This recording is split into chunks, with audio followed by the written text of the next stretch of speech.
শোনা যাচ্ছে?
এখন শোনা যায় না?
হ্যাঁ, এখন কি শোনা যাচ্ছে দেখো তো?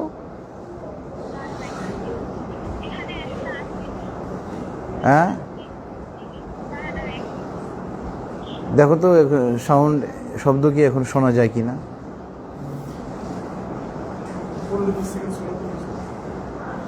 হ্যাঁ, এখন এখন শোনা যায় আগের মতোই? এখন এখন এখন এখন শোনা যাচ্ছে? আচ্ছা আচ্ছা, রাকিব এখন শোনা যাচ্ছে, বেশ, চলে এসো, আর কিছু বল করো না। আচ্ছা ঠিক আছে, ঠিক আছে, এখন শোনা যাচ্ছে না? আচ্ছা ঠিক আছে, ঠিক আছে, না শোনা যাচ্ছে, ওকে ওকে, আলহামদুলিল্লাহ আলহামদুলিল্লাহ, ঠিক আছে ঠিক আছে। তো আলহামদুলিল্লাহ, যে কথা বলছিলাম যে আমরা রমজানের আগে আর এই সুপ্রিম কোর্টের তাফসির পাবো না, এই জন্য আজকে মহাগ্রন্থ আল কোরআনের সূরাতুল বাকারার আয়াত নাম্বার 183, যে আয়াত নাজিলের মাধ্যমে মহান আল্লাহ পাক উম্মতে মুহাম্মাদির উপরে রমজান মাসের রোজাকে ফরজ করে দিয়েছেন, ওই আয়াত নিয়ে আমরা আলোচনা করব। তবে আমরা যথারীতি প্রথমে এই আয়াতের তেলাওয়াত এবং তর্জমা, এরপরে ইনশাআল্লাহ আমরা এই আয়াতের তাফসিরে চলে যাব। দেখো তো, হ্যালো, এখন শোনা যাচ্ছে? হ্যাঁ, আচ্ছা ঠিক আছে ঠিক আছে, ওকে ওকে ওকে ওকে, ঠিক আছে ঠিক আছে।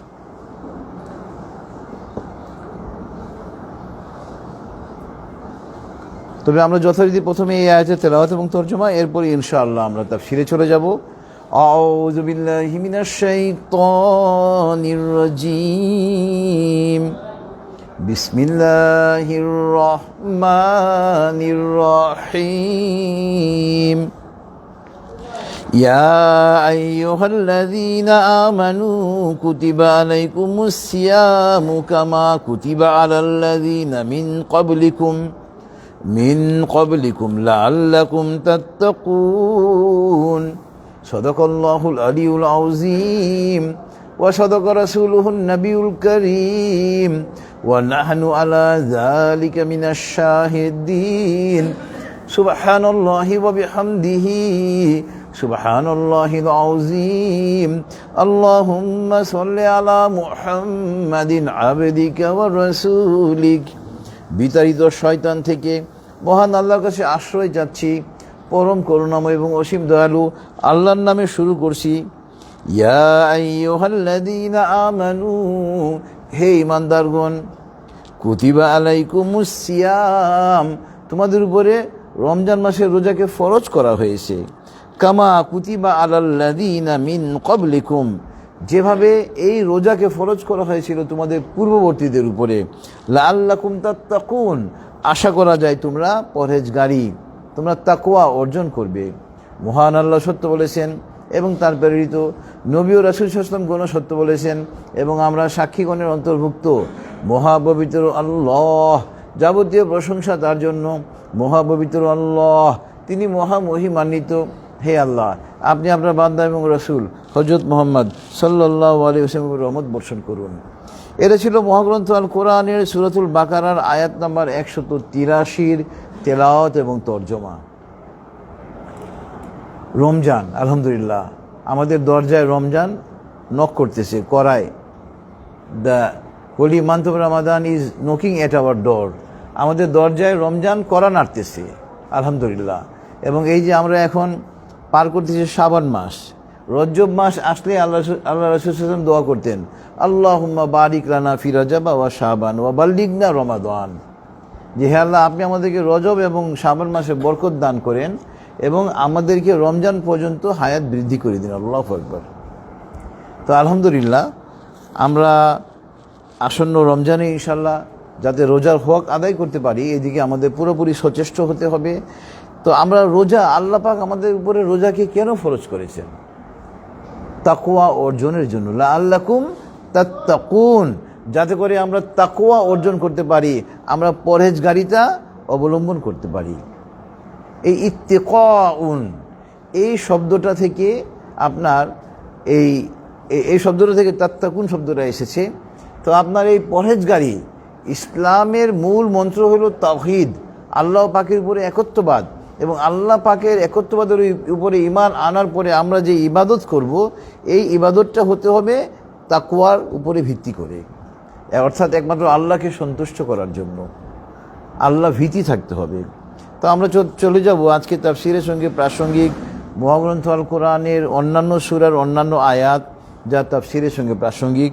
আজকে তাফসিরের সঙ্গে প্রথম প্রাসঙ্গিক আয়াত হলো সূরাত আলে ইমরানের আয়াত নম্বর 102।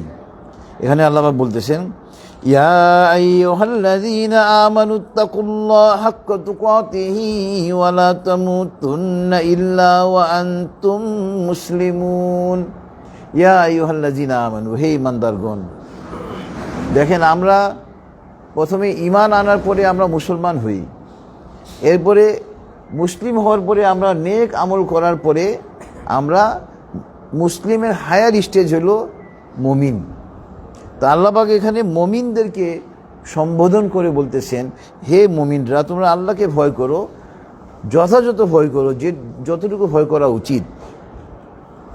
এবং পরের অংশটা আমাদের জন্য অত্যন্ত প্রাসঙ্গিক, ওয়ালা তামুতুন্না ইল্লা ওয়া আনতুম মুসলিমুন। ইয়া আইয়ুহাল্লাযীনা আমানু, হে ঈমানদাররা, ওয়ালা তামুতুন্না ইল্লা ওয়া আনতুম মুসলিমুন, তোমরা মুসলমান না হয়ে মৃত্যুবরণ করো না। তো আমরা ঈমান আনয়নের পরে জ্ঞানের অভাবের কারণে, জ্ঞান না থাকার কারণে এমন কথা বলে ফেলতেছি, এমন কাজ করে ফেলতেছি যে আমরা ঈমান হারা হয়ে যাচ্ছি। এই জন্য আল্লাহ মুমিনদেরকে বলতেছেন, তোমরা মুসলমান না হয়ে মৃত্যুবরণ করো না। এবং এখানে এই আয়াতে আল্লাহ পাক ইত্তেকাউন শব্দটা ব্যবহার করেছেন। এই জন্য আমি এই আয়াতটা আজকে রেফার করেছি যে ইয়া আইয়ুহাল্লাযীনা আমানুত্তাকুল্লাহা হাক্কা তুকাতিহি, তোমরা আল্লাহকে ভয় করো যতটুকু ভয় করা উচিত। এবং এটার তাফসিরে এসেছে, অর্থাৎ ইসলামের পুরো বিধান পুরোপুরিভাবে মেনে চলতে হবে, আদেশগুলো মানতে হবে আর নিষেধগুলো থেকে বেঁচে থাকতে হবে। এরপরে আপনার আজকে তাফসিরের সঙ্গে প্রাসঙ্গিক আয়াত হলো সূরাতুল মায়েদার আয়াত নম্বর 8। আমরা তাকওয়া অর্জন করব কিভাবে? এই খোদাভীতি, পরহেজগারিতা, এটা কিন্তু বাজারে কিনতে পাওয়া যায় না। যে আপনি কোটি কোটি টাকার মালিক, বাজারে গিয়ে 50 লক্ষ টাকা দিয়ে তাকওয়া কিনে নিলেন, নাউজুবিল্লাহ মিন যালিক। তাকওয়া বিক্রি হয় না, তাকওয়া অর্জন করতে হয়। হযরত ওমর ফারুক রাদিয়াল্লাহু আনহু, তিনি নিজেই ইসলাম সম্পর্কে অনেক জ্ঞান রাখতেন, তথাপি তিনি সাহাবীদের সঙ্গে কনসাল্ট করতেন।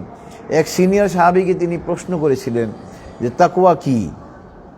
তখন তিনি বললেন যে, ওই সাহাবী উত্তর দিলেন, আপনি কি কখনো কাঁটাযুক্ত গিরিপথ অতিক্রম করেছেন? বললো, হ্যাঁ করেছি। কিভাবে করেছেন? বললো, আমি খুব সাবধানে ওই জায়গা থেকেই পার হয়েছি, যাতে আমার কাপড় কাঁটায় না আটকে যায়, আমি ব্যথা না পাই। তিনি বললেন, দুনিয়াতে এইভাবে চলার নামই হলো তাকওয়া। আর সহিহ মুসলিমের সহিহ হাদিস হলো, আল্লাহ রাসূল সাল্লাল্লাহু আলাইহি ওয়াসাল্লাম তাকওয়ার যে ডেফিনেশন দিয়েছেন, সহিহ মুসলিমের সহিহ হাদিসে এটা এসেছে আপনার, আন আবি হুরায়রা রাদিয়াল্লাহু আনহু ক্বাল রাসূলুল্লাহ সাল্লাল্লাহু আলাইহি ওয়াসাল্লাম আত-তাকওয়া, আল্লাহ রাসূল সাল্লাল্লাহু আলাইহি ওয়াসাল্লাম বলতেছেন, আত-তাকওয়া হা হুনা ওয়া ইয়াশিরু ইলা সাদরিহি সালাসু মারারান। এবং আরেকটা রওয়ায়াতে আসছে, ওয়া ইয়াশিরু ইলা সাদরিহি সালাসা মাররাতান। অর্থাৎ তিনি আল্লাহ রাসূল সাল্লাল্লাহু আলাইহি ওয়াসাল্লাম বলতেছেন, তাকওয়া হা হুনা, এইখানে এইখানে এইখানে। অর্থাৎ তাকওয়া হলো মনের ব্যাপার। আল্লাহকে অন্তর থেকে ভয় পাইতে হবে। আপনি একটা নির্জন স্থানে আসেন, কেউ আপনাকে দেখছে না, কিন্তু আপনাকে মনে রাখতে হবে, আমাকে মনে রাখতে হবে যে আমার আল্লাহ আমাকে দেখতেছেন। সূরাতুল কফ আয়াত নাম্বার 16-তে আল্লাহ পাক বলতেছেন, ওয়ালাকাদ খালাকনাল ইনসানা ওয়া না'লামু মা তুওয়াসবিসু বিহি নাফসু ওয়া নাহনু আকরাবু ইলাইহি মিন হাবলিল ওয়ারিদ। আল্লাহ পাক বলতেছেন, আমি মানুষকে সৃষ্টি করেছি এবং তার মনের মধ্যে যে মন্দ চিন্তার উদয় হয় আমি তাও জানি। আল্লাহু আকবার। কেননা তার ঘাড়ে যে একটা শিরা রয়েছে, এটাকে বলা হয় মেডিকেলের ভাষায় জুগুলার ভেইন, এই শিরা থেকেও আমি তার নিকটবর্তী। আল্লাহু আকবার। তো আল্লাহ পাক আরশে আজিম থেকে আমাদেরকে পর্যবেক্ষণ করতেছেন, আমাদের সমস্ত কার্যকলাপ আল্লাহ পাক পর্যবেক্ষণ করতেছেন। তারপর সূরাতুল ইনফিতরে আল্লাহ পাক বলতেছেন, কাল্লা বাল তুকাজ্জিবুনা বিদ্দীন ওয়া ইন্না আলাইকুম লাহাফিজিন কিরামান কাতিবিন ইয়ালামুনা মা তাফআলুন। দেখেন, কাল্লা বাল তুকাজ্জিবুনা বিদ্দীন, তোমরা তো পরকালকে অস্বীকার করো। আচ্ছা, কাল্লা বাল তুকাজ্জিবুনা বিদ্দিন ওয়া ইন্না আলাইকুম লাহাফিজিন, আমি তো তোমাদের জন্য দুইজন পাহারাদার নিযুক্ত করেছি, কিরামান কাতিবিন, সম্মানিত লেখক। আমাদের ডান দিকে একজন ফেরেশতা আছেন যিনি আমাদের নেক আমলগুলো লিপিবদ্ধ করেন। আল্লাহ পাক আমাদেরকে তার সঙ্গে পরিচয় করেছেন কিরামান কাতিবিন, সম্মানিত লেখক। আর আমাদের বাম দিকে একজন ফেরেশতা রয়েছেন যিনি আমাদের মন্দ কাজগুলো লিপিবদ্ধ করেন, তাকেও আল্লাহ পাক আমাদের সঙ্গে পরিচয় করেছেন কিরামান কাতিবিন, সম্মানিত লেখক। ইয়ালামুনা মা তাফআলুন, তারা জানে তোমরা কি করো। সুতরাং আপনি একটা নির্জন স্থানে আছেন। এখন তো গুনাহ করা অনেক সহজ। আপনি একটা ঘরে একা আছেন, মোবাইলে অশ্লীল ছবি দেখতেছেন, আপনি মনে করতেছেন আপনাকে কেউ দেখছে না, অথচ আপনি গুনাহের কাজ করতেছেন। আপনার ফেরেশতা, বাম দিকের ফেরেশতা আপনার এই গুনাহগুলোকে লিপিবদ্ধ করতেছে। মহান আল্লাহ পাক আরশে আজিম থেকে আপনাকে দেখতেছেন। এই কথাগুলো যখন আমরা মনে রাখতে পারবো, তখন আমাদেরকে বুঝতে হবে যে আমাদের ভিতরে তাকওয়া এসে গেছে, আমরা তাকওয়ার অধিকারী হতে পেরেছি, তখন বুঝতে হবে। এবং তাকওয়া আরও কিভাবে আমরা অর্জন করব, এখানে মহান আল্লাহ পাক সূরাতুল মায়েদার আয়াত নম্বর 8-এ বলতেছেন। দেখেন ইসলাম কত চমৎকার ধর্ম। ইয়া আইয়ুহাল্লাযীনা আমানু কুনু কাওয়ামিনা লিল্লাহি শুহাদাআ বিল কিসত ওয়ালা ইয়াজরিমান্নাকুম শানাআনু কওমিন আলা আল্লা তা'দিলু ইদিলু ওয়া আকরাবু লিত্তাকওয়া ওয়াত্তাকুল্লাহ ইন্নাল্লাহা খাবীরুম বিমা তা'মালুন। হে ঈমানদারগণ, তোমরা মহান আল্লাহ পাকের জন্য সত্যের পক্ষে সাক্ষীদাতা হয়ে যাও। অর্থাৎ আমরা এখন সাক্ষী দিতে ভয় পাই।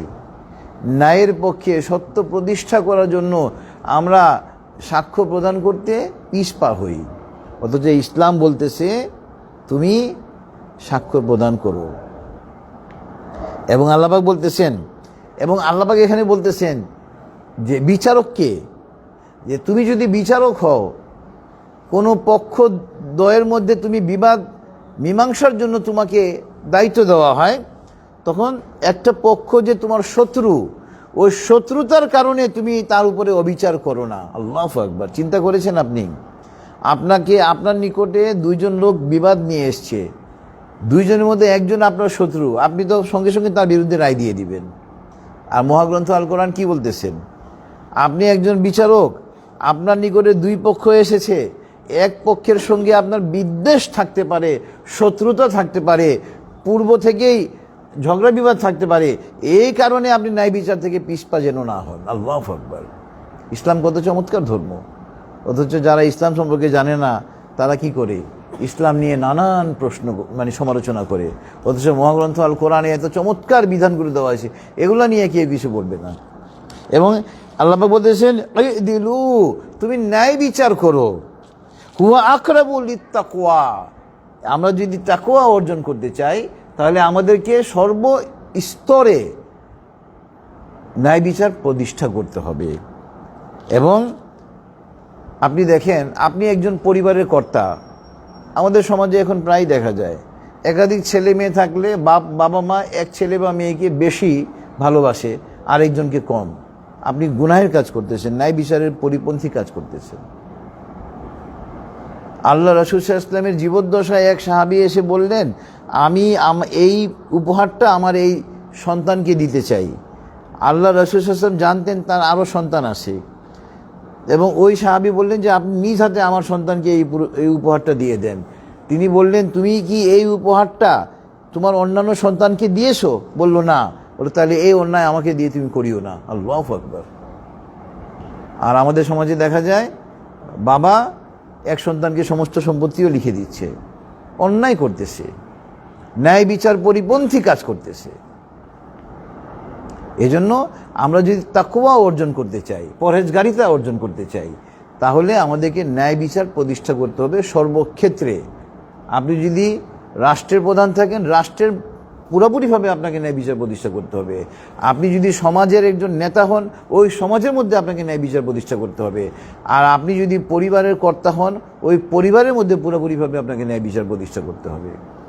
অর্থাৎ তাকওয়া অর্জনের আরেকটা মাধ্যম হলো ন্যায় বিচার প্রতিষ্ঠা করা। এটা ছিল সূরাতুল মায়েদার আয়াত নাম্বার 8। এরপরে আপনার সূরাতুল আরাফের আয়াত নাম্বার 96 মহান আল্লাহ পাক বলতেছেন, ওয়ালাউ আন্না আহলাল কুরা আমানু ওয়াত্তাকাউ লাফাতাহনা আলাইহিম বারাকাতিম মিনাস সামাই ওয়াল আরদ। আল্লাহ পাক বলতেছেন, কোন জাতি যদি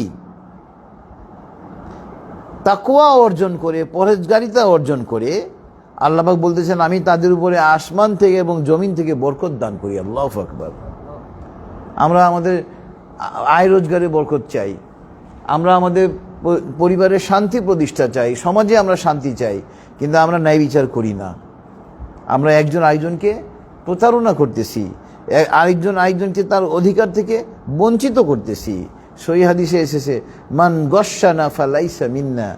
আল্লাহ রাসূল সাল্লাল্লাহু আলাইহি ওয়াসাল্লাম বলেছেন, যে ব্যক্তি মানুষকে ধোঁকা দেয় সে আমার দলভুক্ত নয়। আর আমরা এখন ধোঁকা দেওয়াটা একটা সমাজে ট্রেডিশন, কে কাকে ধোঁকা দিয়ে উপরে উঠবে, নাউজুবিল্লাহি মিন যালিক। তা আমরা যদি তাকওয়া অর্জন করি, পরহেজগারিতা অর্জন করি, মহান আল্লাহ পাক আসমান থেকে এবং জমিন থেকে আমাদের জন্য বরকত দিবেন। আল্লাহু আকবার। এবং পরের অংশে বলতেছেন এই আয়াতে, ওয়ালাকিন কাযযাবু ফাআখাযনাহুম বিমা কানু ইয়াকসিবুন।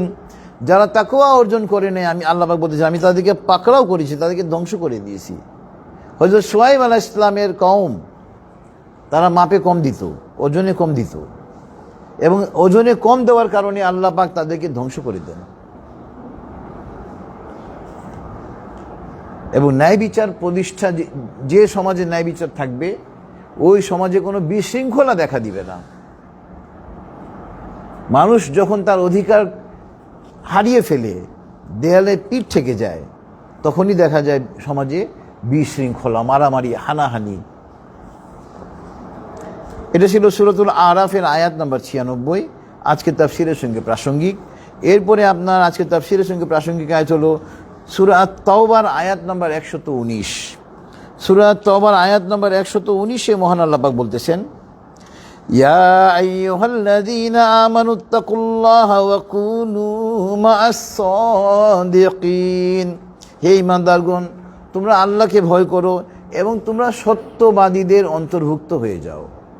আমরা বলি অলওয়েজ স্পিক দ্য ট্রুথ, সদা সত্য কথা বলিবে। এটা প্রবাদ বাক্য, এটা কোনো প্রবাদ বাক্য না, এটা মহাগ্রন্থ আল কোরআনে মহান আল্লাহ পাকের কথা ১৫০০ বছর আগে। সদা সত্য কথা বলিবে, কখনো মিথ্যা বলিবে না, এগুলো কোরআনের কথা। আমরা বলি অমুক মনীষী বলেছেন, নাউজুবিল্লাহ মিন যালিক। এটা কেউ কোনো মনীষী বলেন নাই, সবচেয়ে বড় মনীষী মহান আল্লাহ পাক বলেছেন ১৫০০ বছর আগে। ইয়া আইয়ুহাল্লাযীনা আমানুত্তাকুল্লাহ ওয়া কুনু মা'আস সাদিকিন। তাহলে আমরা তাকওয়া অর্জন করতে চাইলে, পরহেজগারিতা অর্জন করতে চাইলে আমাদেরকে সত্যবাদী হতে হবে। আর আমরা রমজান মাসে রোজা পালন করব, সিয়াম সাধনা করব তাকওয়া অর্জনের জন্যই। এবং সহিহ হাদিসে এসেছে, যে ব্যক্তি রোজা রাখলো অথচ মিথ্যা কথা পরিত্যাগ করে নেয়, তার রোজা রেখে কোনো লাভ নেই, তার রোজা তার কোনো কাজেই আসবে না। এরপরে আপনার আজকে এটা ছিল সূরা আত-তাওবার আয়াত নাম্বার 119, আজকে তাফসীরের সঙ্গে প্রাসঙ্গিক। এরপরে আজকে তাফসীরের সঙ্গে প্রাসঙ্গিক আয়াত হলো সূরাতুন নাহলের আয়াত নাম্বার 128। সূরাতুন নাহলের আয়াত নাম্বার 128-এ মহান আল্লাহ পাক বলতেছেন, ইন্নাল্লাহা মা'আল্লাযীনা তাকাও ওয়াল্লাযীনা হুম মুহসিনুন। নিশ্চয় আল্লাহ পাক রয়েছেন তাদের সঙ্গে যারা পরহেজগার এবং যারা সৎকর্ম পরায়ণ। আল্লাহু আকবার। যারা নেক কাজ করে নেক কাজ করনেওয়ালা, যারা পরহেজগার, আল্লাহ পাক বলতেছেন আমি তাদের সঙ্গে রয়েছি। আল্লাহু আকবার। ইন্নাল্লাহা মা'আল্লাযীনা তাকাও ওয়াল্লাযীনা হুম মুহসিনুন। Honesty is the best policy. সততাই সর্বোৎকৃষ্ট পন্থা, কোরআনের কথা, এটা কোনো মনীষীর কথা নয়। এরপরে আপনার আজকে তাফসীরের সঙ্গে প্রাসঙ্গিক আয়াত হলো সূরাতুল হজের আয়াত নাম্বার 32। আমরা তাকওয়া অর্জন করব। তাকওয়া অর্জন করার আরেকটি মাধ্যম হলো যালিক ওয়া মান ইউআযযিম শাআইরাল্লাহ ফাইন্নাহা মিন তাকওয়াল কুলুব। আল্লাহ পাকের যে নিদর্শনাবলী, আল্লাহ পাকের যে নিদর্শনাবলী, এই নিদর্শনাবলীকে সম্মান করাও অন্তরের তাকওয়ার শামিল। আপনি আমি যখন তাকওয়া অর্জন করে ফেলব, তখন দেখবেন ইসলামকে ভালো লাগবে, মুসলমানকে ভালো লাগবে, মুসলমানকে আমার ভাই মনে হবে। আর আপনার মধ্যে যদি একজন মুসলমানের প্রতি ভালোবাসা না থাকে, আল মুসলিমু আখুল মুসলিমি, এক মুসলমান আরেক মুসলমানের ভাই। কিন্তু আমাদের সমাজে বহু লোক রয়েছে মানুষকে দেখতে পারে না, মানুষকে ঘৃণা করে, তাদের মধ্যে তাকওয়া নেই। আর আল্লাহ পাকের নিদর্শনাবলী, পৃথিবীর সমস্ত কিছুই তো আল্লাহ পাকের নিদর্শন। আল্লাহ পাকের সৃষ্টিকে সম্মান করা, এটা হলো অন্তরের তাকওয়ার শামিল। আল্লাহু আকবার। অন্তরের তাকওয়া অর্জন করতে হলে মহান আল্লাহ পাকের সমস্ত সৃষ্টিকে, সমস্ত নিদর্শনাবলীকে ভালোবাসতে হবে, ইসলামকে ভালোবাসতে হবে, ইসলামের প্রতিটা রীতিনীতিকে ভালোবাসতে হবে। কাবা শরীফের প্রতি একটা আলাদা ভালোবাসা থাকবে। রওজা শরীফ, আল্লাহ রাসূল সাল্লাল্লাহু আলাইহি ওয়াসাল্লামের যে কবর রওজা শরীফ, তার প্রতি আলাদা ভালোবাসা থাকবে আপনার। এবং এই যে আল্লাহ পাকের যে নিদর্শনাবলী, আপনার হাজরে আসওয়াদ পাথর, তারপরে আপনার সাফা মারওয়া পাহাড়, আপনার মাকামি ইব্রাহিম, এগুলো আল্লাহ পাকের নিদর্শন। এগুলোকে সম্মান করতে হবে এবং এগুলোর প্রতি সম্মান প্রদর্শন করা, আল্লাহ পাকের প্রত্যেকটা নেয়ামতের প্রতি সম্মান প্রদর্শন করা অন্তরের তাকওয়ার অন্তর্ভুক্ত। ফাইন্নাহা মিন তাকওয়াল কুলুব, অন্তরের তাকওয়া। এরপরে আপনার তাকওয়া অর্জনের আরেকটি মাধ্যম হলো সূরাতুন নূরের আয়াত নম্বর 22-এ মহান আল্লাহ পাক উল্লেখ করেছেন। সূরাতুন নূরের আয়াত নম্বর 22-এ মহান আল্লাহ পাক বলতেছেন, ওয়া মান ইউতিইল্লাহা রাসূলাহু ওয়া ইয়াখশাল্লাহ ওয়া ইয়াত্তাকি ফাউলাইকা হুমুল ফায়েজুন। এই যে দেখেন, আমরা তাকওয়া অর্জন করতে চাইলে আল্লাহ এবং আল্লাহ রাসূলকে অনুসরণ করতে হবে। এবং যে ব্যক্তি আল্লাহ এবং আল্লাহ রাসূলকে অনুসরণ করলো এবং আল্লাহকে ভয় করলো এবং পরহেজগারিতা অর্জন করলো, ফাউলাইকা হুমুল ফায়েজুন, সেই হলো সর্বোচ্চ সফল কাম হয়েছে। আল্লাহু আকবার। সর্বোচ্চ সফলতা সেই পেয়েছে যে আল্লাহ এবং আল্লাহ রাসূলকে অনুসরণ করে, আল্লাহকে ভয় করে তাকওয়া অর্জন করেছে অন্তরের মধ্যে। ও হইল হুমুল ফায়েজুন, সর্বোচ্চ সফলতা প্রাপ্ত সেই ব্যক্তি। আল্লাহু আকবার। এরপরে আপনার আজকে তাফসীরের সঙ্গে প্রাসঙ্গিক আয়াত হলো, এটা ছিল সূরাতুন নূরের আয়াত নম্বর 52। এরপরে সূরাতুল আহজাবের আয়াত নম্বর 70 এবং 71-এ মহান আল্লাহ পাক বলতেছেন, ইয়া আইয়ুহাল্লাযীনা আমানুত্তাকুল্লাহা ওয়া কুলু কাওলান সাদীদা ইউসলিহ লাকুম আ'মালাকুম ওয়া ইয়াগফির লাকুম যুনুবাকুম ওয়া মান ইউতিইল্লাহা ওয়া রাসূলাহু ফাকাদ ফাযা ফাওজান আযীমা। এই যে দেখেন, তাকওয়া অর্জন করতে হলে সত্যবাদীর যে গুণ, এই সত্যবাদিতা গুণ অর্জন করতে হবে, সত্যবাদী হতে হবে এবং আমাদেরকে সত্যবাদীর সঙ্গে থাকতে হবে। এবং আমরা যদি সত্যবাদী হই, ইউসলিহ লাকুম আ'মালাকুম, আল্লাহ পাক আমাদের আমলকে সংশোধন করে দিবেন। আল্লাহু আকবার। ওয়া ইয়াগফির লাকুম যুনুবাকুম, আমাদের গুনাহসমূহকে আল্লাহ পাক ক্ষমা করে দিবেন। এবং এখানেও আল্লাহ পাক বলতেছেন সূরাতুন নূরের আয়াত 52-এর মতো, ওয়া মান ইউতিইল্লাহা রাসূলাহু ফাকাদ ফাযা ফাওজান আযীমা, যে ব্যক্তি আল্লাহ এবং আল্লাহ রসুলকে অনুসরণ করলো সেই সর্বোচ্চ সফলতা অর্জন করলো। সূরাতুল আহজাব আয়াত নম্বর 70 এবং 71। এরপরে আপনার সূরাতুল হুজুরাতের আয়াত নম্বর 13-তে মহান আল্লাহ পাক বলতেছেন,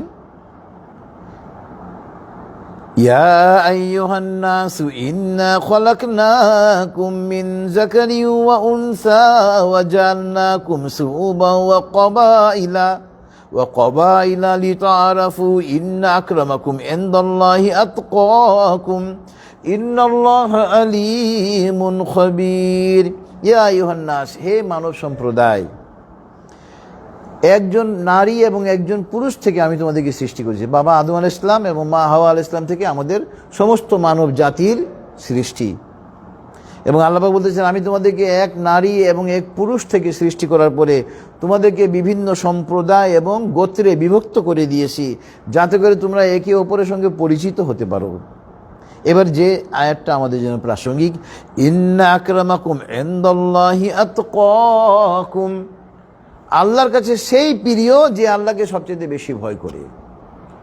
আপনার চেহারা নায়কের মতো, আপনি উঁচু বংশের, এই কারণে আল্লাহর প্রিয় পাত্র আপনি হতে পারেন না।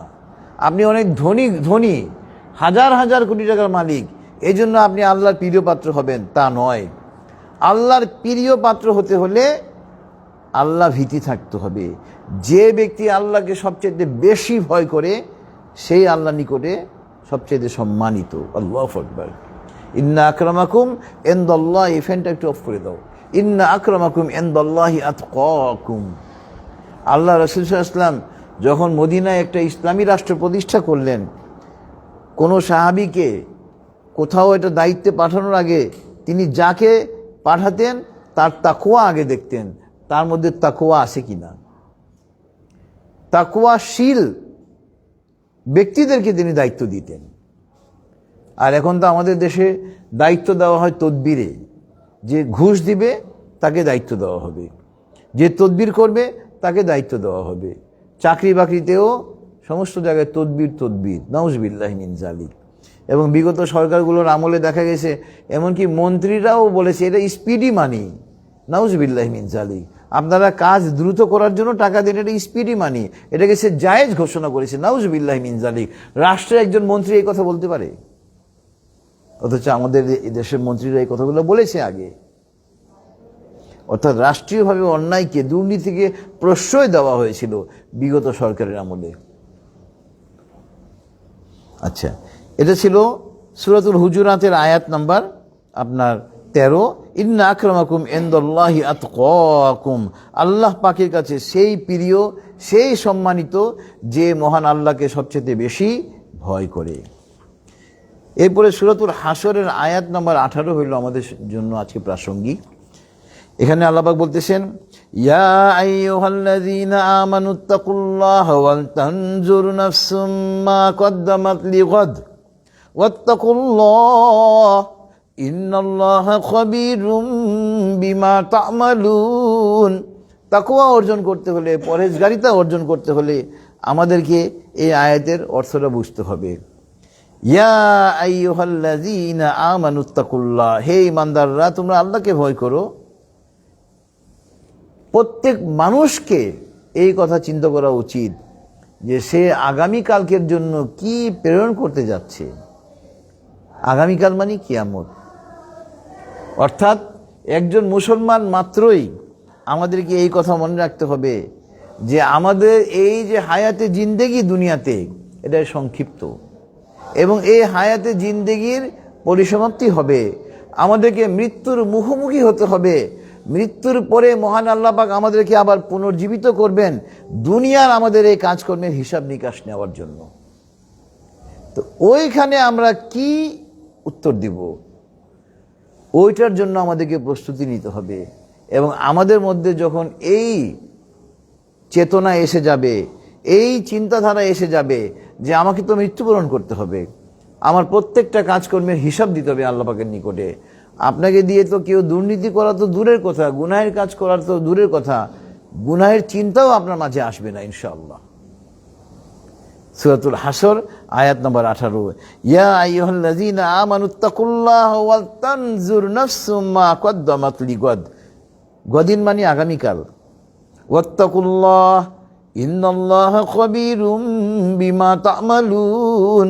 এবং 19 নম্বর আয়াতে আল্লাহ পাক বলতেছেন এই সূরাতুল হাসরেই, ওয়ালা তাকুনু কাল্লাযীনা নাসুল্লাহা ফাআনসাহুম আনফুসাহুম উলাইকা হুমুল ফাসিকুন। তোমরা তাদের মতো হয়ো না যারা আল্লাহকে ভুলে গিয়েছে এবং আল্লাহও তাদেরকে ভুলে গিয়েছে। তারা হলো ফাসিক, তারা হলো ফাসিক, তারা আল্লাহর আদেশ অমান্যকারী। এই জন্য আল্লাহকে সবসময় মনে রাখতে হবে যে আমার আল্লাহ, আমার সৃষ্টিকর্তা, তিনি এক এবং অদ্বিতীয়, এবং তার জন্মও নাই, মৃত্যুও নাই, তিনি ছিলেন, আছেন এবং থাকবেন। অর্থাৎ তাওহীদবাদী মুসলমান হতে হবে। তাওহীদবাদী মুসলমান হয়ে আমাদেরকে এই কথা মনে রাখতে হবে যে আমার আল্লাহ, তিনি এক এবং অদ্বিতীয়, তার তো জন্মও নাই, মৃত্যুও নাই, তিনি ছিলেন, আছেন এবং থাকবেন। এবং তিনি কোনো কিছু সৃষ্টি করতে চাইলে শুধু বলেন হও, আর তা হয়ে যায়। কুন ফায়াকুন। আমাদের এই পৃথিবী উনি সৃষ্টি করেছেন আমাদেরকে পরীক্ষা করার জন্য। এবং মহান আল্লাহ পাক সূরাতুল মুলকে আয়াত নম্বর 2 আল্লাহ পাক বলতেছেন, সূরাতুল মুলক আপনার 29 পারার প্রথম সূরা, এখানে আল্লাহ পাক বলতেছেন, তাবারাকাল্লাযী বিয়াদিহিল মুলক ওয়া হুয়া আলা কুল্লি শাইইন কাদির আল্লাযী খালাকাল মাউতা ওয়াল হায়াতা লিয়াবলুয়াকুম আইয়ুকুম আহসানু আমালা ওয়া হুয়াল আজিজুল গফুর। বরকতময় তিনি, যার হাতে সমস্ত রাজত্ব, তিনি সমস্ত কিছুর উপরে ক্ষমতাবান, অর্থাৎ আল্লাহ পাক। এই 2 নম্বর আয়াতটা আমাদের জন্য প্রাসঙ্গিক। আল্লাযী খালাকাল মাউতা ওয়াল হায়াতা, তিনি মৃত্যু এবং জীবন সৃষ্টি করেছেন আমাদেরকে পরীক্ষা করার জন্য কর্মক্ষেত্রে কে উত্তম। অর্থাৎ দুনিয়াতে আমরা একটা নির্দিষ্ট আয়ু নিয়ে এসেছি, এই আয়ুর পরিসমাপ্তি হলেই আমাদেরকে কি করতে হবে? মৃত্যুর মুখোমুখি হতে হবে। মৃত্যুর মুখোমুখি হয়ে আমাদেরকে দুনিয়ার সমস্ত কাজকর্মের হিসাব নিকাশ দিতে হবে আমাদেরকে। এই জন্য রমজান মাস আসতেছে, রমজানের রোজা রাখবো আমরা ওইভাবেই তাকওয়া অর্জনের জন্য। তো কয়েকটা হাদিসে চলে যাব আজকে, তাফসীরের সঙ্গে প্রাসঙ্গিক কয়েকটা হাদিসে।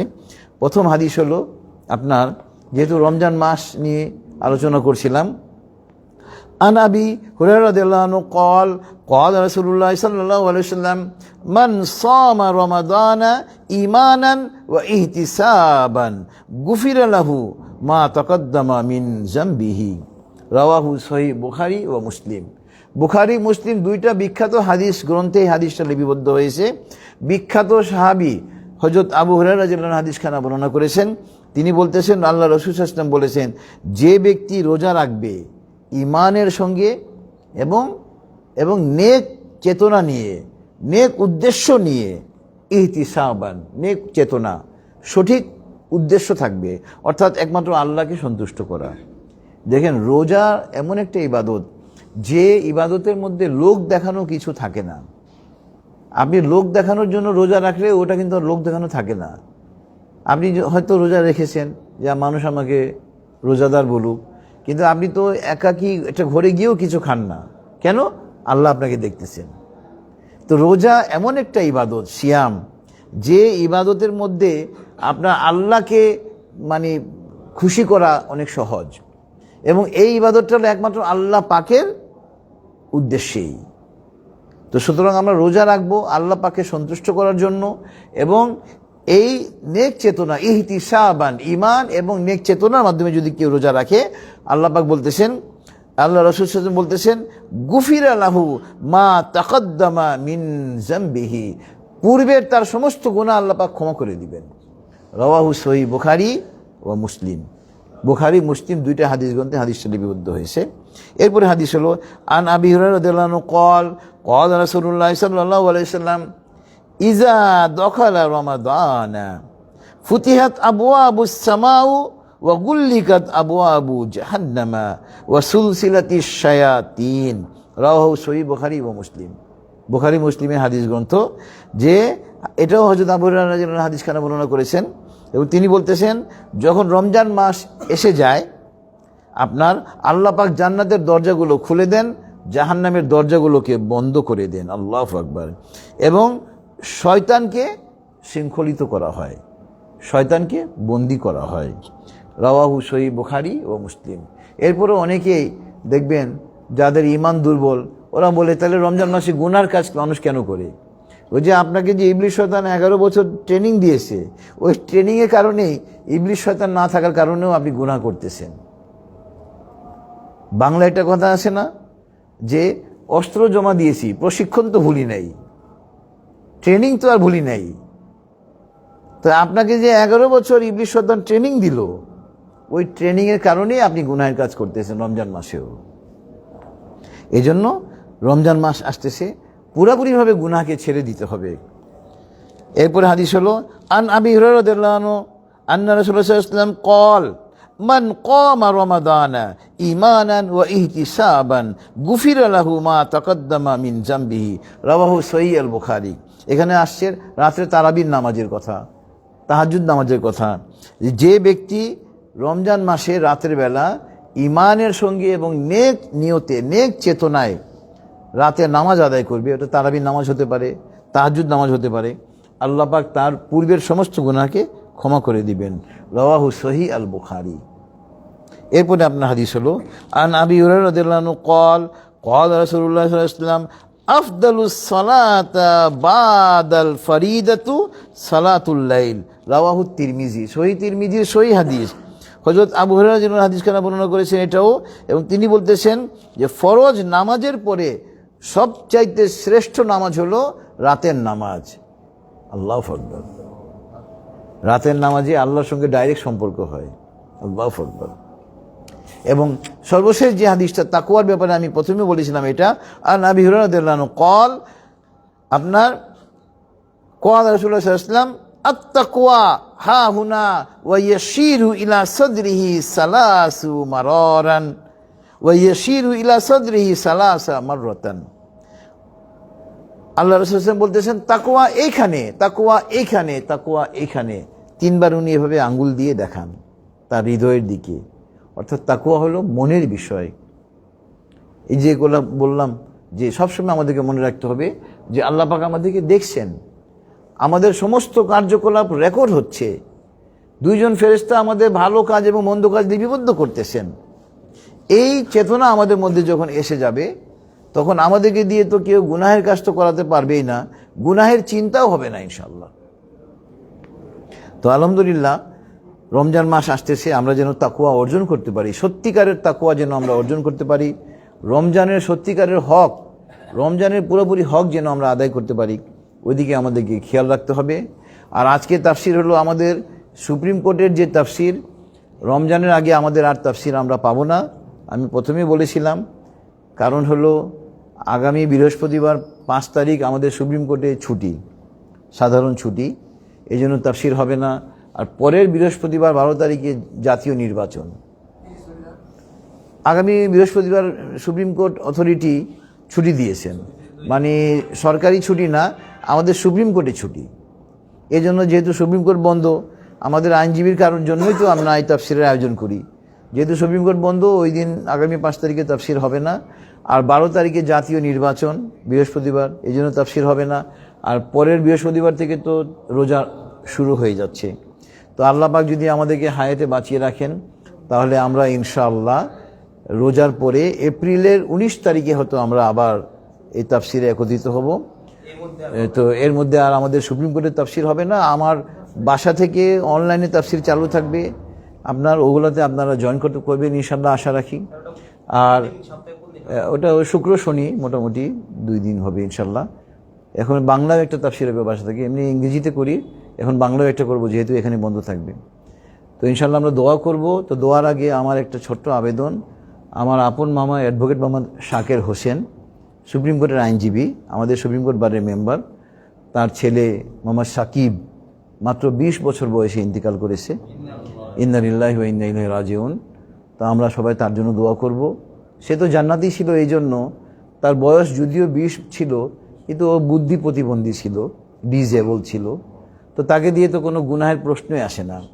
তা আমরা দোয়া করব আল্লাহ পাক যেন তার উশিলায় আমাদেরকেও ক্ষমা করে দেন, এবং আমার মামা অ্যাডভোকেট মোহাম্মদ শাকের হোসেনকে আল্লাহ পাক ধৈর্য ধারণ করার শক্তি দান করুক। তো এবং এর মধ্যে আমার আরেক আত্মীয়, আমাদের একটা রং মিস্ত্রি ছিল শরীফ, ও মারা গিয়েছে, ওর জন্য আমরা দোয়া করব। তারপর আমার এক মামাতো বোনের হাজবেন্ড মোকাররম মারা গিয়েছে, তার জন্য দোয়া করব। আমাদের যত আত্মীয় স্বজন মারা গিয়েছে আমরা সবার জন্য দোয়া করব ইনশাল্লাহ। তবে আমরা একবার দরুদ ইব্রাহিম পড়ি। আল্লাহুম্মা সাল্লি আলা মুহাম্মাদ ওয়া আলা আলি মুহাম্মাদ কামা সাল্লাইতা আলা ইব্রাহিম ওয়া আলা আলি ইব্রাহিম ইন্নাকা হামিদুম মাজিদ। আল্লাহুম্মা বারিক আলা মুহাম্মাদ ওয়া আলা আলি মুহাম্মাদ কামা বারাকতা আলা ইব্রাহিম ওয়া আলা আলি ইব্রাহিম ইন্নাকা হামিদুম মাজিদ। তোমার আব্বা অসুস্থ? বাচ্চা অসুস্থ, আচ্ছা। আমার ওই জুনিয়র অ্যাডভোকেট রাকিব, তার বাবাও অসুস্থ, তার মেয়েও অসুস্থ, তার জন্য দোয়া করব। আল্লাহুম্মা আমিন। রব্বানা যালামনা আনফুসানা ওয়া ইল্লাম তাগফির লানা ওয়া তারহামনা লানাকুনান্না মিনাল খাসিরিন। রব্বানা আতিনা ফিদ দুনিয়া হাসানা ওয়া ফিল আখিরাতি হাসানা ওয়া কিনা আযাবান নার। রব্বিরহামহুমা কামা রাব্বায়ানি সগীরা। রব্বি জিদনি ইলমা আস্তাগফিরুল্লাহ। আল্লাহুম্মা ইন্নী আসআলুকা মিন ফাদলিক। আল্লাহুম্মা ইফতাহ লি আবওয়াব রাহমাতিক। আল্লাহুম্মা ইন্নী আসআলুকাল হুদা ওয়াত তুকা ওয়াল আফাফা ওয়াল গিনা। রব্বি ইন্নী লিমা আনজালতা ইলাইয়া মিন খায়রিন ফাকির। হে আল্লাহ, আমরা তোমার কিছু বান্দা মাওলা, এই সুপ্রিম কোর্ট প্রাঙ্গণে মাওলা একত্রিত হয়েছি মাওলা, তোমার মহাগ্রন্থ আল কোরআন থেকে এবং তোমার হাবিবের হাদিস থেকে আমরা আলোচনা করেছি মাওলা। মাওলা, আমাদের এই পড়া, বলা, শোনা, বোঝা এবং বোঝানোর মধ্যে অনেক ভুল হয়েছে মাওলা। মাওলা, তুমি তো ক্ষমাশীল মাওলা, তুমি ক্ষমা করতে পছন্দ করো মাওলা। মাওলা, আমাদের এই পড়া, বলা, শোনা, বোঝা এবং বোঝানোর মধ্যে সমস্ত ভুল ত্রুটি ক্ষমা করে আমাদের এই আমলকে তুমি কবুল করে নাও মাওলা। মাওলা, আমাদের আমলকে তুমি আমাদের জন্য নাজাতের জারিয়া করে দাও মাওলা। মাওলা, আমাদেরকে আরবি ভাষা, বাংলা ভাষা, ইংরেজি ভাষার উপরে অগাধ পারদর্শিতা দান করো মাওলা, যাতে করে সারা বিশ্বে তোমার কালামে পাকের বাণীকে আমরা ছড়িয়ে দিতে পারি মাওলা। তুমি আমাদেরকে সেই তৌফিক দান করো মাওলা। মাওলা, আমরা আমাদের জীবনের জানা অজানা, ইচ্ছা অনিচ্ছায় করা সমস্ত গুনাহ নিয়ে তোমার দরবারে তওবা করতেছি মাওলা। তুমি আমাদের তওবাকে কবুল করে নাও মাওলা। মাওলা, আমাদের গুনাহ সমূহকে তুমি নেকির দ্বারা ভরপুর করে দাও মাওলা। মাওলা, আমাদের মধ্যে যাদের মাতা পিতা, নানা নানি, দাদা দাদি, আত্মীয় স্বজন, শ্বশুর শাশুড়ি, মা বাবা, ভাই বোন, অনেক আত্মীয় স্বজন ইন্তেকাল করেছে মাওলা। মাওলা, আমার মামা অ্যাডভোকেট মামা শাকির হোসেনের ছেলে সাকিব মৃত্যুবরণ করেছে মাওলা। সে তো নিষ্পাপ মাওলা। মাওলা, তাকে উশিলা করে মাওলা আমাদেরকে ক্ষমা করে দাও মাওলা। মাওলা, তার বাবা অ্যাডভোকেট শাকির হোসেনকে তুমি ধৈর্য ধারণ করার শক্তি দান করো মাওলা। মাওলা, আমার এক ভাই শরীফ, রং আলা শরীফ, সে মারা গিয়েছে, তাকে তুমি ক্ষমা করে দাও মাওলা। মাওলা, আমার এক মামাতো বোনের হাজবেন্ড মোকাররম মারা গেছে, তাকেও তুমি ক্ষমা করে দাও মাওলা। আমাদের সমস্ত আত্মীয় স্বজন যারা মৃত্যুবরণ করেছে মাওলা, তাদের সকলকে তুমি ক্ষমা করে দাও মাওলা। আমাদের মা বাবা, ভাই বোন, দাদা দাদি, নানা নানি, শ্বশুর শাশুড়ি, মা বাবা, চাচা চাচি, মামা মামি, খালা খালু, যত আত্মীয় স্বজন মৃত্যুবরণ করেছে মাওলা। অনেক সুপ্রিম কোর্টের আইনজীবীরা মৃত্যুবরণ করেছে মাওলা, বিচারপতিরা মৃত্যুবরণ করেছে মাওলা। তাদের সকলকে তুমি ক্ষমা করে দাও মাওলা। তাদের সকলের কবর আযাব তুমি কিয়ামত পর্যন্ত মাফ করে দাও মাওলা। মাওলা, তাদেরকে তুমি বিনা হিসেবে জান্নাতুল ফেরদৌসের ফয়সালা করে দাও মাওলা তাদের জন্য মাওলা। বলা, আমরা যারা হাজির এসে মাওলা, আমরাও হিসাব দিতে পারবো না মাওলা, আমাদেরকেও বিনা হিসেবে জান্নাত দিও মাওলা। আমাদের ব্যাপারে বিনা হিসেবে জান্নাতের ফয়সালা না হওয়া পর্যন্ত আমাদেরকে দুনিয়া থেকে নিও না মাওলা। মাওলা, এই দেশের বেশিরভাগ লোক গরিব মাওলা, তাদের পরিবারের অভিভাবকরা সকালবেলা খালি হাতে রিজিকের তালাশে বের হয় মাওলা। মাওলা, তাদের পরিবারের অন্যান্য সদস্য তাদের দিকে চেয়ে থাকে মাওলা। এই দেশের কোনো লোক যেন কোনো দিন খালি হাতে ঘরে না ফিরে মাওলা, তুমি সেই তৌফিক দান করো মাওলা। আমাদের প্রত্যেককে প্রতিদিন পর্যাপ্ত পরিমাণে হালাল রিজিক নিয়ে ঘরে প্রবেশ করেন তৌফিক দান করো মাওলা। মাওলা, আমার জুনিয়র অ্যাডভোকেট রাকিবের বাবা অসুস্থ মাওলা, তাকে শেফায়ে কামেলা আজিল্লাহ দান করো মাওলা। তার মেয়েকে তুমি শেফায়ে কামেলা আজিল্লাহ দান করো মাওলা। আমরা যারা হাত দিয়েছি মাওলা, তুমি তো আমাদের প্রত্যেকের মনের খবর জানো মাওলা। আমাদের প্রত্যেকের মনের নেক উদ্দেশ্যকে তুমি পূর্ণ করে দাও মাওলা। মাওলা, আমরা যারা এখানে উপস্থিত আছি মাওলা, আমরা যেন আবার ছুটির পরে মাওলা এপ্রিল মাসের 19 তারিখে আবার এখানে একত্রিত হতে পারি মাওলা। তুমি আমাদেরকে সেই তৌফিক দান করো মাওলা। আল্লাহুম্মা বারিক লানা ফি রজব ওয়া শাবান ওয়া বাল্লিগনা রমাদান। ওয়া সাল্লাল্লাহু তাআলা আলা খাইরি খালকিহি মুহাম্মাদ ওয়া আলা আলিহি ওয়া আসহাবিহি আজমাইন। সুবহানা রাব্বিকা রাব্বিল ইজ্জাতি আম্মা ইয়াসিফুন ওয়া সালামুন আলাল মুরসালিন ওয়াল হামদুলিল্লাহি রাব্বিল আলামিন। আসসালামু আলাইকুম ওয়া রাহমাতুল্লাহ।